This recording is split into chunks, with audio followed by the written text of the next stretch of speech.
Good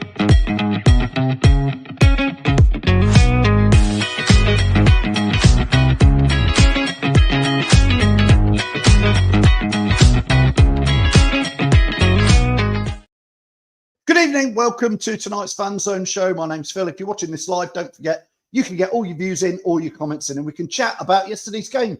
It was a win. It was 2-1. As the title says, it really felt like a game of two halves. That first half, we probably want to try and forget about, but we're going to have to talk about it. And then manager makes changes. Second half got a lot better. I'm going to be joined from Kate from Leicester Till I Die, who was fresh from BBC's When You're Smiling show tonight. If you didn't hear that, come and listen to Kate. She's going to be joining us very, very shortly. And ex-BBC Radio Leicester presenter, Sinky, who we all know and love very, very much. So join us for the next 30 minutes while we talk about Leicester's 2-1 win against Sheff Wednesday yesterday. The Leicester City machine is on the march again. Leicester Fan TV presents a variety of content like fan discussions, match analysis, and engaging with Leicester fans worldwide. We want your views live, thanks to our sponsors, Everard's, Pucker Pies, Hologram, Take Me, Newbie & Co, and the Fox's Arms. Want to watch more content like this? Hit the like button. Give us your views. Hit subscribe to Leicester Fan TV and make sure to follow Leicester Fan TV on all socials.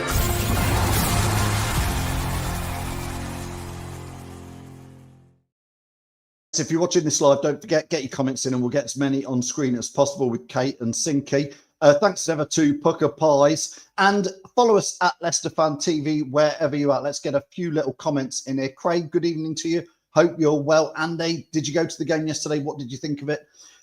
Tony says Kone's gone to QPR. I know, that's a bit surprising. I thought he looked perfect. We'll chat about him shortly if you want to, Tony. Matty, hope you're well. Where did you watch the game from, Matty? Where in the world were you yesterday? Aidan, hope you're well. Yeah, up the Foxes indeed in there. Keith, thank you. You're the legend, not me. Andy Downing says, woeful first half. It was not great, and we'll come on to that. Keith says, did somebody say woot? We'll be talking about woot or booed, whatever it was. Let me know what you think. Patrick, hope you're well. Help that Sheff Wednesday ran out of steam. Also, that sending off. Yeah, we may not have won without that sending off, and we'll get the views from Kate and Sinky. I'm going to add in straight away. Here we go. Kate and John Sinclair. Kate, first of all, welcome to the show. Hello, how are you doing? I'm good. How's your voice? Fresh from BBC Radio Leicester. Yeah, it's all right. It's hanging in there. Those that know me know I like to talk. So, yeah, I'm hanging in there. You did very well on it. I listened. It was a good show. Well done. Thanks. Sinky, of course, you used to be on BBC Radio Leicester, used to host these shows. So it's great to get your view on it. It was great to meet you as well, John, yesterday before the game. Let's start, John, with you just quickly. A game of two halves yesterday. That first half was a bit of a strange one, maybe. Was it due to Sheff Wednesday and what they were doing with their supporting the club the first 5 minutes? And then their fans were so loud, John. Yeah, obviously, you know, at the beginning, the fans coming in 5 minutes late, getting applause from the Leicester fans, and they're applauding our fans. And the players themselves, the Sheff Wednesday players, did pressers. I think they got a couple of corners within the first 5 minutes, and they started very well. They showed lots of energy, and it took Leicester a while to kind of break free and get into the opposition half. So they did start well. Obviously, as you say, it was a game of two halves. And what was nice to see is that the manager made a change at half time rather than wait for an hour gone, which is what we used to seeing quite a lot. Brought Winks on, and that changed the game. So, you know, fair play to the Wednesday fans. They showed, you know, solidarity. Obviously, they got issues with the owner, and I think Leicester's fans kind of identified with that as well. Yeah, Kate, those Wednesday fans, I said it before the game to people I was with. I said, when they come out, they're going to be loud and proud, just like we would be when your backs are against the wall as a fan base and a club, everybody sticks together. It's perhaps not where we're at the moment, which we'll come on to. But, Kate, they were loud. They were proud, the Sheff Wednesday fans. Did that disrupt our start to our game because everybody was kind of watching that? Maybe a little bit, yeah, because I think the players would have known about it. So it may have been a bit of a distraction, really. But I think just the slow start was probably down to a little bit of nerves. I mean, we were the expected favourite going into that game, and that comes with its own pressure and burden, really. And I think that's going to be the case throughout the whole championship season. That was a potential banana skin for us, and we avoided it, thankfully. But it's never going to be easy against a team like that. They are angry, you know. The the clubs are poked bare, really. So we were playing against a real angry mob, if you like, and the fans were in full voice. I thought they would be. A colleague of mine is a Sheff Wednesday season ticket holder, and he was there, and he said, "We're going to be louder than you," which probably isn't that hard these days at the King Power Stadium. But yeah, they were in full voice, and I'm glad our fans showed their appreciation as well when the 5 minutes ticked on as well. And the nice touch was the manager doing a circuit of the ground before the game. We haven't seen that before, have we? I don't think. No, Sinky, we were talking about that pre-kickoff outside the pub yesterday, and we were saying we quite like what Sheff Wednesday is doing. The PR machine is actually working well, I think, for him with the little social media clips, walking down New Walk, meeting fans in a pub, doing these types of things. It's so simple. Walk round the ground before kickoff and wave and say, do a bit of jing up, score a goal and celebrate. It's not hard, Sinky.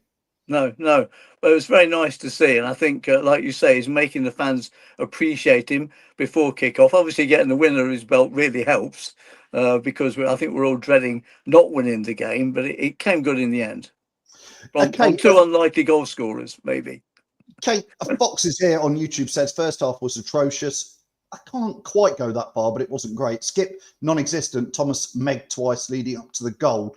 And then Andy goes on to say first half reminded him of Enzo ball, which again at half time I did say that. This reminds me of sort of a poor, rude team at one point. Skip, a bit surprising that a lot of us fans would say it was surprising maybe Skip and Sumari start. But what was your take on that? I thought they might do following the Fiorentina match, to be honest, because I don't think they did a lot wrong during the Fiorentina match. Look, Skip wasn't awful at all. I actually think he had a bit of a solid first half, to be honest. It's just that he's not a ball maker. He's not a creative player. He can't pull the strings, and we know what Winks is capable of. And that's exactly what the midfield was missing. One of the chaps I do Leicester Till I Die with said, actually, the midfield for him is our most worrying part of the team. Forget the striker. I think we've got players that can score, and we scored 2 yesterday and we could have had a load more. But the midfield for me is, I agree, is a concerning point of view, particularly without Wilfred now. I didn't mind. I didn't mind Skip and Samari against Fiorentina, but hopefully he's realised that that's not going to work in the league. And Winks just showed why he's class at this level, and just he'll be surely a shoe in every week now, really. And Phil, I said to you before the game when we met, I said, I've looked at the team and for me, it'd be Winks for Skip, didn't I? Before it even started, because I've never been a bit of a Skip fan, and especially having Winks, who's left out of the team a lot at the end of last season. I think we've missed him, and that quality kind of showed for me. We'll come on to Winks in a second. Just before we get too much further, I think we just need to touch on, as Nick says here, RIP Bradley Varnam, who is many fans may not know that name at all. But Sinky, just explain a little bit about Bradley. He's been part of the club for a long time. Yeah, the stadium announcer from 1997. We all identify with him. Obviously, he went through a lot with the club. The great moments. We got used to his voice, and I was only wondering, strangely, yesterday why we got somebody else doing it pitchside. Only to learn today that sadly he passed away at the age of 56 after a small illness. So very sad. Obviously a bit of a legend as far as most of us are concerned, that goes back through the years. Did a great job, really liked him. So, obviously our thoughts go out to his family and friends. So very sad news that was announced on the Leicester City website today. I think, Kate, fans like consistency and love things that they are, and he's just one of those. It's a voice that a face most people won't recognise, but a voice that's just been there forever, hasn't he? So as far as many fans will know. Yeah, I think so. He was kind of the comfort that started off the match day experience for you when you walked into the stadium, really. Like, he's one of those things that you don't really notice it until it's gone. It's kind of that comfort that you listen to, and the announcer's just always been the same voice, hasn't he? It was kind of like our Motson, I guess. It's one of those voices that you're always familiar with and always feels like home. So yeah, tragically young as well, only 56 years old, and yeah, it's just a really sad day. And John, it's kind of, just before we finish off about Brad, obviously RIP to all, and best wishes to all his family. But John, again, you came from a different industry, but it was all about the voice. And again, we were talking about people growing up listening to a voice.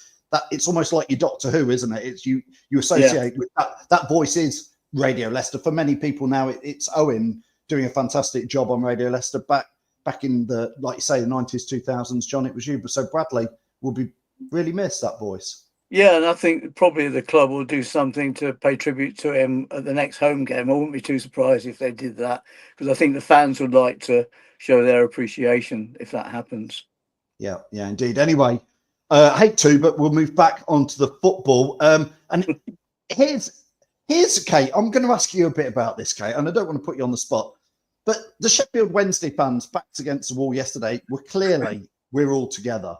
I still feel within the club, within the ground, there's still a split with fans, and I'm beginning to not understand it anymore, because we've got a new manager in. Most fans, I think, go, yeah, let's back this manager, let's give him a chance. But we've got people saying sell Winks. We've got other people saying Winks made the difference. We've got people booing out when he came on, and that did happen, Kate, in the ground yesterday. Fans did boo a player coming on.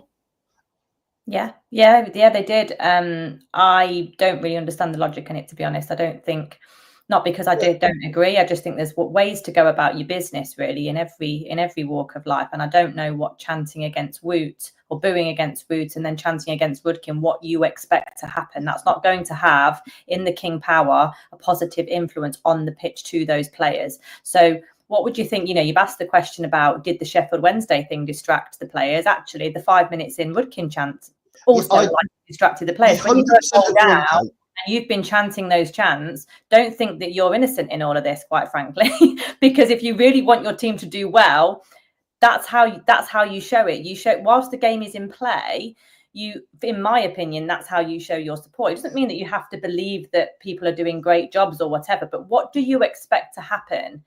Imagine someone standing next to you at work and booing you all day.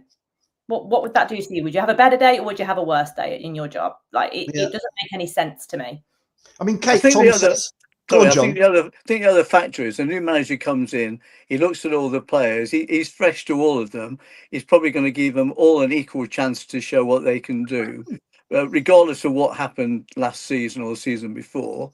And he brought Fass on because he thought he could do a job. Obviously, he scored the winning goal as well. And I know Fass reacted in a way to what the fans were saying, but I think the manager's just trying to do what managers do and give all the players a chance to prove themselves. Of course, it's a clean slate. But I just want to come back to what Kate was saying briefly about Rudkin, because I'm not John Rudkin's biggest fan at all. But at all, I don't think anybody is a fan of John Rudkin. But Kate, I've moved to the safe standing area behind the goal in P block because I want to generate some more atmosphere, and I'm hoping like-minded people are there. But you are dead right. Yesterday, within that first 10 minutes, I'm stood around going, wow, we're 10 minutes into a new season. I'm stood here with lots of other people trying to make some noise, and we're chanting Rudkin is out. And I didn't chant it because I'm like, I like you've just said, I don't think that's how you motivate a fans, the players.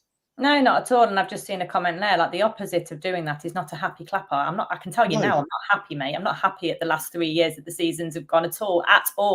But I'm not up for insulting a bloke while our players are playing, who that bloke has probably transformed the careers of most of those players on the pitch. So I'm not going to boo them because I want my team to win. And if you think that that's how our team wins, then we've just got to disagree on it. But there's no point, you can't, I think there's the happy clapper thing is used as an insult. I don't insult you. I don't insult the opposition of happy clappers. I just say, what do you expect to happen when you have that approach to chanting during the match?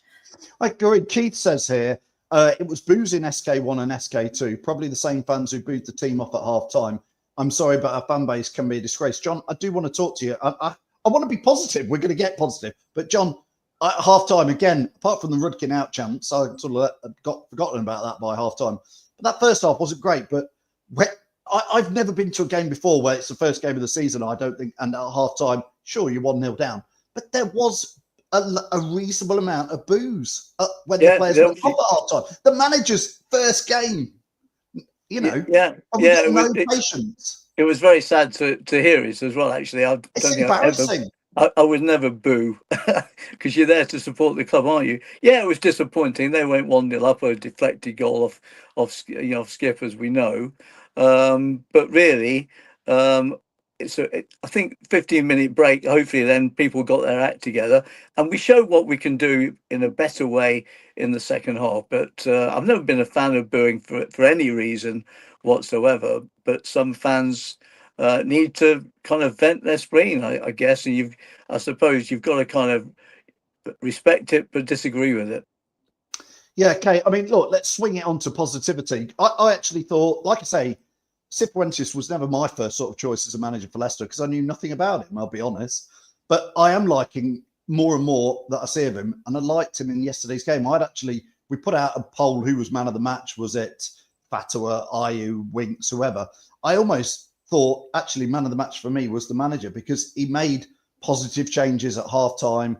He seemed to bring the right players on at the right time that all made an impact, Kate.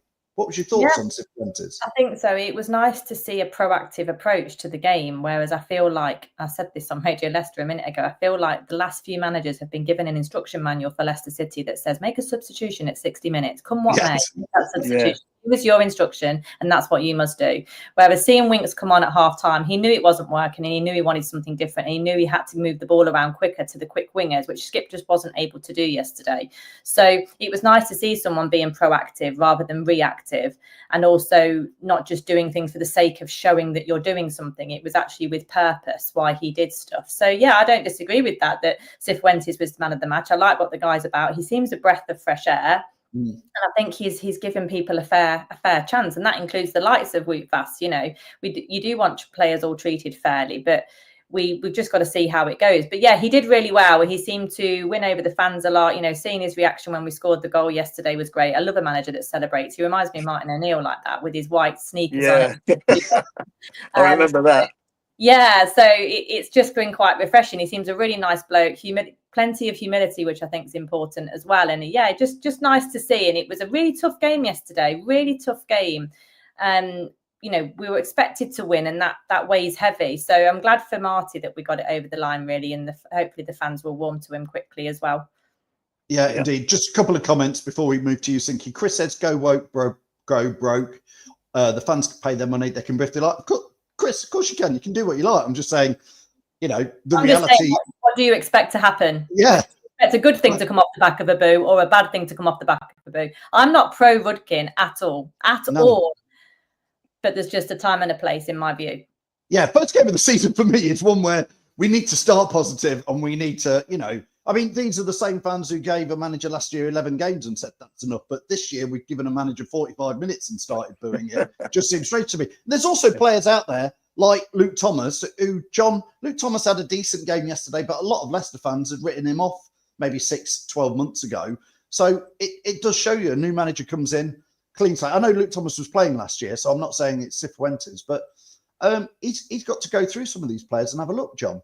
Yeah, I mean, Luke came in quite a lot at the end of last season. I thought he did quite well.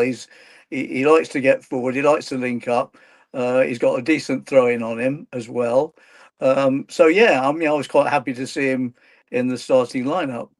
Yeah, I know fans criticise players. You know, we've been there. We've seen it through the years as well. But also, you've got to give them the go as well, and let them try and prove themselves. They're training all week to try and go out there, trying to do their best as well. And I think Thomas did okay for me. Indeed. Kate, the goals came, which was good. Last ditch with Woot, but we'll take that. Fatua blew a little bit hot and cold for me yesterday. Did some nice stuff and did some sort of got lost, but then really came back into it. Mavididi, I thought, got marked out of it. We've got some exciting players. Bilal, maybe, had an okay game, but I'm still not seeing this multi-50 million pound striker that some fans think. There was some good signs, but there's work to do. Yeah, there is. I think it just, in those first 10 minutes, we didn't have a lot of the ball. And I think that took everybody by surprise. So Bilal and the wingers just couldn't really get into it. I think it took Bilal quite a long time to warm into the game, really. Mavididi, as you say, he got marked out of it a little, and that's probably why he was hooked. And Fatua, for me, I personally think he had a bog average approach to the Premier League last year, because he kept cutting inside and trying the same thing over and over again. And there was a little bit of that yesterday, but I don't know if you noticed, but I think what Marty did after half time is he asked Fatua to pick up the ball deeper, so he has more room to sprint up the pitch. And when he got the ball deeper, he was able to dink it round the fullback and just sprint on, because his sprinting's electric, as we know. And that seemed to gain so much more success. So he's still such a young player, isn't he? We forget how young he is, and he's coming back off the back of a horror injury. But it was great to see him play still, and he got some good minutes under his belt again. And our pace down the wings is exactly where Marty wants to play, and that's why Winks was so crucial to that. I had to get the ball out there because it was strange. We were definitely playing this type of Enzo ball, as I call it, or sort of rude ball, where it was so slow to get to the wings. It was painful, Kate, at times. Yeah, it was painful at times. I think you could see Marty on the pitch going, "Come on, basta." You could see it being quite animated about it. And we were all thinking the same. So, there's some really old 5 years or plus of deep-rooted Enzo and Brendan ball in these players. Really deep-rooted. Like, you've got to try and change habits of a lifetime here, and you've got a few games to try and do it. And it was good to see Justin try and push forward. He had a bit of a new role, but some of these players still look for the safety first. And safety first doesn't get you goals. If it was a possession-based game, we'd be all over it and we'd just keep passing it to Vestergaard. But no goal comes without risk. And I'm glad to see a manager that is actually open to taking them for once.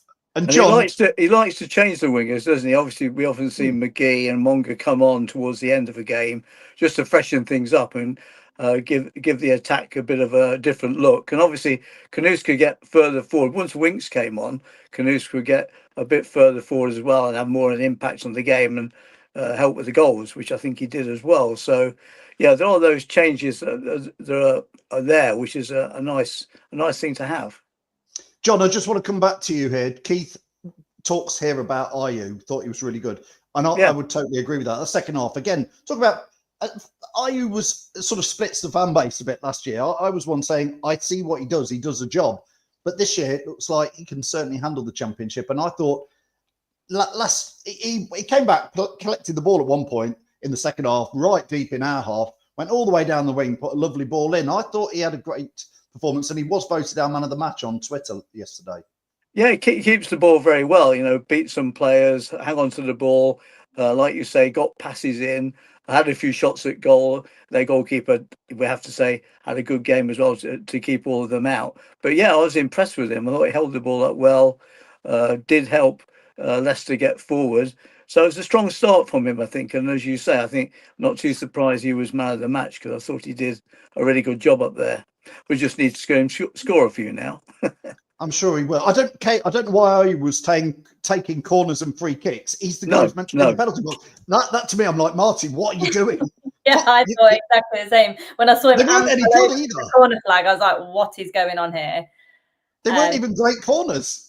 Well, one of them, he aimed for the front post when everybody was stood at the back post. And I just, it was a bit of a car crash that period. Yes, but yes. Craig's just said in the comments that once Daka came on, that really freed up, and we look so much better with two up top. It's hard to navigate that really, because we want the wingers on as well. So, but yeah, Ayew, the last 20 minutes in particular, I didn't think he had 70 to 90 minutes in his tank, to be honest, given how he walks around the pitch. But he did so well, and the run he went on as well for the Daka header was absolutely amazing. I kept sort of slagging him off all the way through that one, going, for God's sake, let go of it, for God's sake, let go of it. And then he just made the run of the century, didn't he? Which was brilliant. So yeah, he was good to watch yesterday. He had his moments in the first half, as they all did. He wasn't super duper 10 out of 10, but some moments you were like, oh, okay, he's still a good player. He's still got things about him. He can still hold the ball up really well. And some of the runs he went on, he looked really up for it yesterday. Yeah, I thought we looked good. Yeah. Tony says most shots on goal yesterday for 6 years. There was a heck of a lot of shots in the second half. The stats, I was like, wow, I didn't realise we had that many. Nick says we haven't got someone who can whip a ball in. We lost that when Albrighton left. I think we do, actually, Nick. I think we've got people who can put the ball in. Probably not as good as Mark Albrighton, but that's a different debate in there.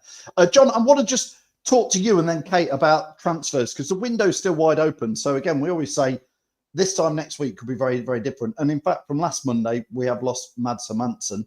Ian says, why did we turn down 13 million for Sunderland last season and then still not play McAteer? But John, I guess I want to push that onto, are you sort of sat here thinking, Bilal El Khanous is being linked with people? I've seen quite a lot of rumours of Fatah being linked with people.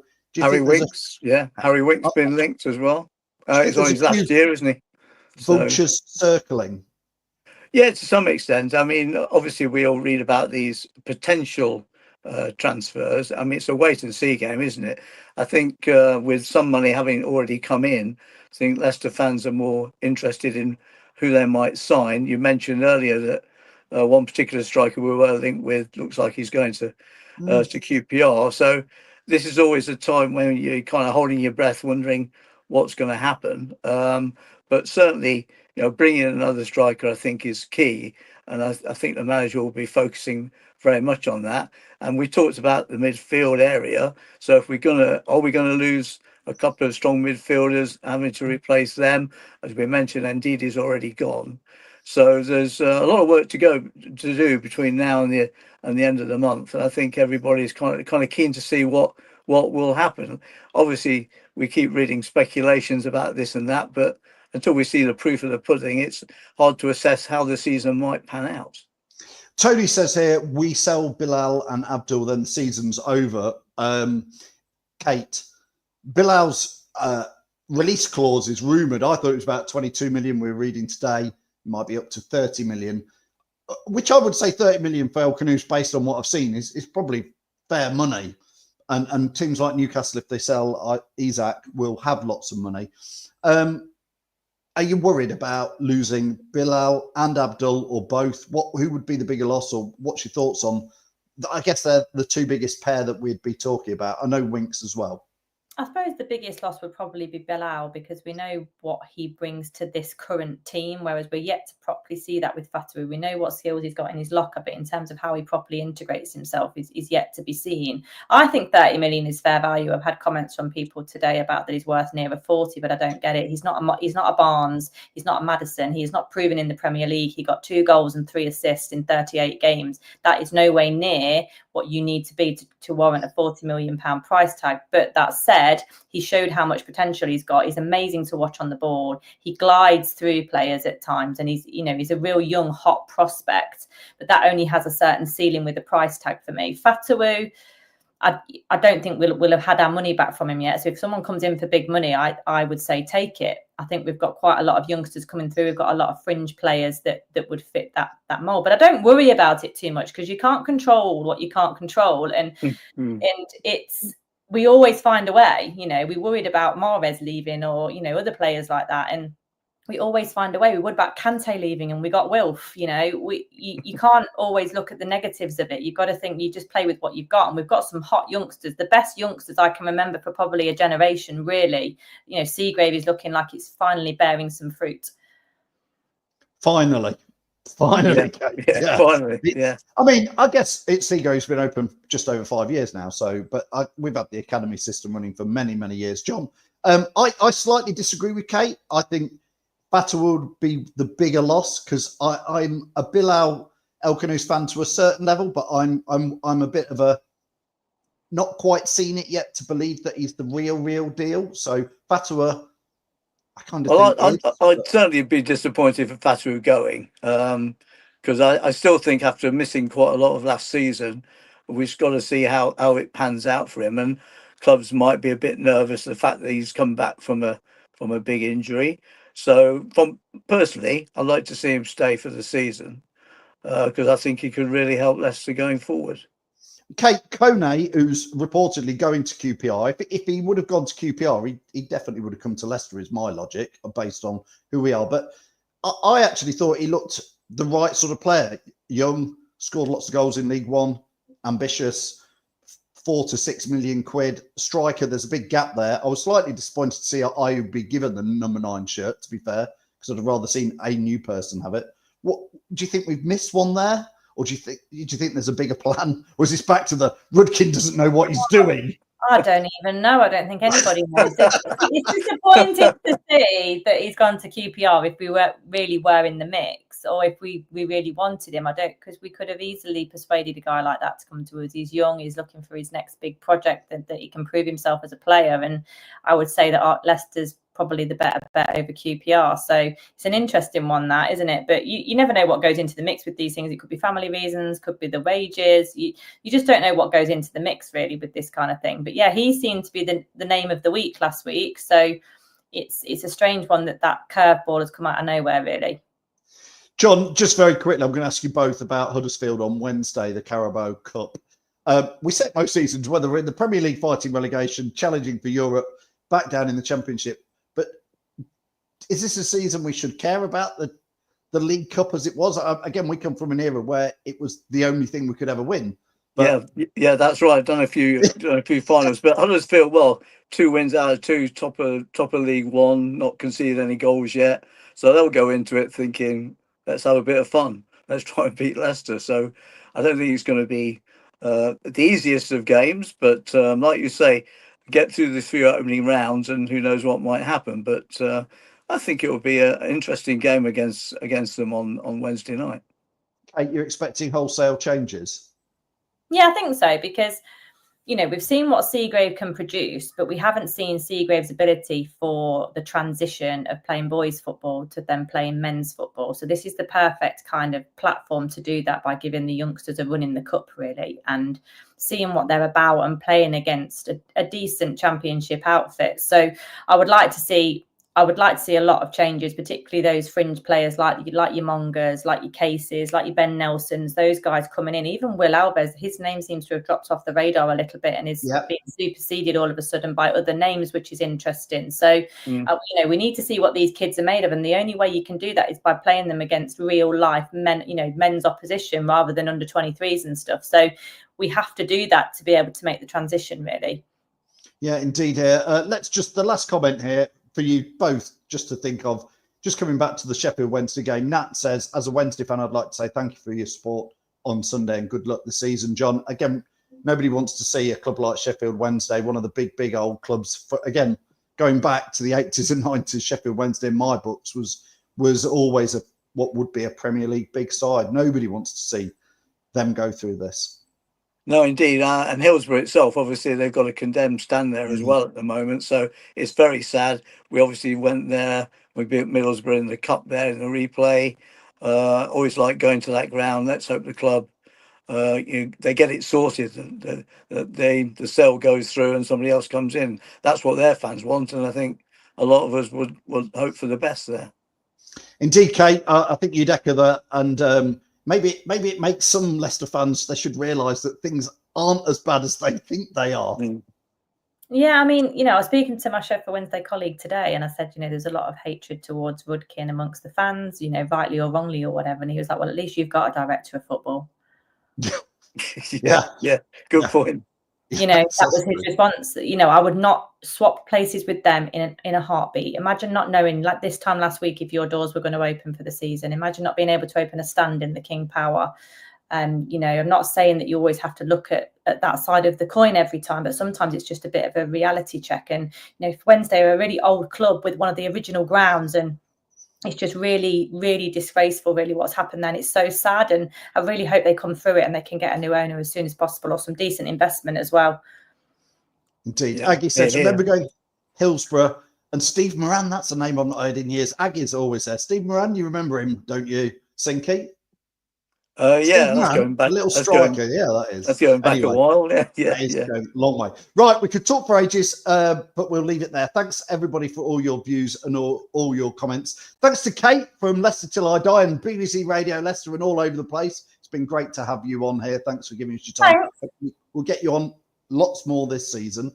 And Sinky, as ever, great to get you back on. Sinky used to be on all the time on Mondays, but he's very busy now with your trains, aren't you, John? But that's a different chat. Yeah, that's a different chat. Don't want to go there at the moment. We enjoyed that one yesterday. Yeah. All right, then. Yeah. Thanks, everybody, for all your views. I'll let Sinky and Kate both go. Thanks, guys. Cheers. Bye. Thank you. See you. Thank you to them both. That's great to get them back on. Last few comments before we wrap this show up. Craig says here, a cup run could help get fans back on side. Yeah, listen, I'm with you. The League Cup, I love it. It's one of my favourite ones. It's normally quite open until you get down to the semi-finals when the big clubs suddenly take it seriously. So, yeah, we could go for it. Paul says I would play the same team so the team get more together. There's always a good argument for that, but you just think we've got a game on Saturday. Preston, nice, as Kate says, to try a few of the other players, give them a bit of game time. Ben Nelson, Will Alves, Casey McAteer, give them a bit of run out, give Monger a bit more proper game time. Keith says here, the other geezer we got from Chelsea, Golding, where is he? I don't know. Again, like Kate said, where's Will Alves? There are some players where you're in there, and it's interesting to see what they are doing on there. Nick says in here, Wednesday is a massive club with a lot of history, discussing what's happening to them. Shows, Nick, what can happen if your owners aren't on the ball. And says, nice to see the respect from Leicester fans shown yesterday. Listen, thanks, everybody. Don't forget, if you are going on holiday anytime, or if you're just wandering around Leicester and you want to enter our competition, here is our competition for this month.